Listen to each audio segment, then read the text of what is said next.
J'ai tellement peur qu'on se rende compte que je suis incompétente ou que parfois je suis complètement stupide. J'ai beau être intelligente le reste du temps, mais il y a parfois, je pige rien, il y a rien à faire, je percute pas. Et puis aussi, ben, je suis pas tellement une bonne fille pour ma mère, je suis pas une très bonne épouse. Il y a des moments où vraiment je suis carrément une mauvaise mère. Quelle facette de toi tu n'as pas envie de montrer au monde? C'est le sujet dont j'ai envie de te parler aujourd'hui parce que toutes ces facettes, on les a en nous, les meilleures comme les pires. On a une peur absolue de ces moments où on est en train d'exprimer les pires facettes de nous-mêmes et ce qui vraiment nous terrifie le plus du plus, c'est que, les autres puissent s'en apercevoir, que les autres puissent voir ça.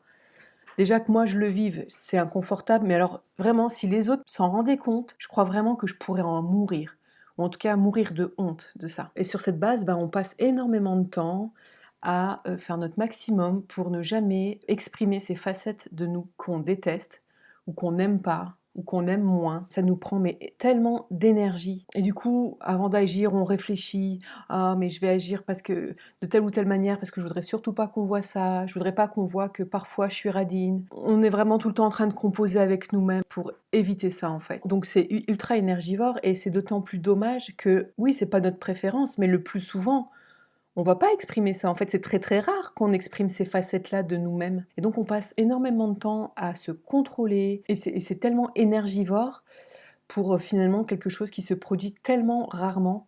Mais si on pouvait seulement se foutre la paix 5 minutes là-dessus, quoi.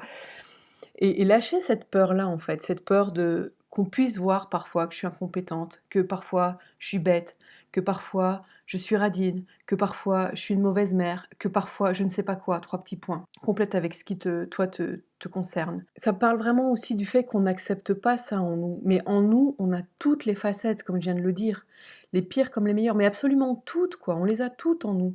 Et c'est comme si on était cette boule à facettes qui soit refuse de tourner sur elle-même, de pivoter et puis de faire, tu sais, un truc tout joli ou qui essaye de décoller certains de ces petits miroirs, tu sais, de ces petits carrés. Mais une boule à facettes qui tourne pas ou qui a trop de petits carrés, décollés, enfin, c'est pas normal. Je veux dire, on se dit: «Mais qu'est-ce que c'est que ce truc? C'est pas ça va pas, il y a un problème». Lise Bourbeau dit: «Accepte ce que tu ne souhaites pas être pour mieux t'autoriser à être ce que tu souhaites être». L'exemple, c'est: accepte d'être parfois radine pour mieux être généreuse ensuite. Et aussi, quand on accepte soi-même d'être, par exemple, radin, mais tu te remplaces ça par par l'adjectif que tu souhaites. Quand on accepte ça, on l'accepte aussi mieux chez les autres parce qu'on comprend mieux pourquoi les autres, parfois, ont ça aussi. Ils vont se dire: «Ah bah, ça lui arrive, moi aussi parfois ça m'arrive» et c'est OK et c'est pas grave. Parce que même si des fois on se dit: «J'ai mal agi, j'ai commis une erreur», je veux dire, à partir du moment où un, on est capable de le reconnaître, 2, on souhaite le réparer, bah, qu'est-ce qu'il y a de mal, quoi? Si on est capable d'aller voir l'autre et dire: «Écoute, là j'ai commis une erreur, j'ai merdé, je sais pas, j'ai mal agi», heu, ben, il y a rien qui nous empêche de réparer, si ce n'est l'autre. Mais ça, c'est le problème de l'autre. Je veux dire, à partir du moment où tu fais la démarche d'aller voir l'autre et de lui expliquer tout ça et de faire amende honorable, comme on dit, si l'autre refuse, c'est son problème, c'est plus le tien. Alors, c'est dommage pour votre relation très certainement, mais voilà, au moins toi, tu as fait ta part du boulot ou tu as vraiment essayé de faire quelque chose. Mais c'est OK aussi de pas être parfait, en fait, c'est ça que je veux te dire. C'est OK de pas être parfait et surtout lâche-toi la grappe là-dessus, quoi, parce que finalement, c'est rare les fois où vraiment tu vas merder, où tu vas pas montrer le meilleur de toi-même. C'est hyper rare parce que c'est pas ce que tu préfères, on est d'accord, tu vois? Et c'est pas un problème que ça s'exprime parfois. Accepte-le. Alors c'est hyper facile de le dire, hein, accepte-le. Mais oui Nathalie, tu es tellement gentille de me dire ça.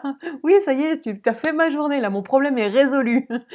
Je sais, c'est pas évident, c'est très facile à dire, c'est beaucoup plus difficile à faire. Ceci étant, si je te parle de tout ça, c'est parce que j'ai une solution à te proposer, j'ai un super processus. Si tu me suis sur les réseaux, j'en parle déjà depuis plusieurs semaines, le processus de travailler sur ses peurs.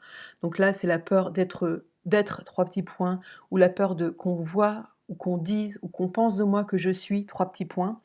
J'ai vraiment un super processus pour t'aider à accueillir cette peur, l'accepter et surtout réussir à voir au-delà de ta peur.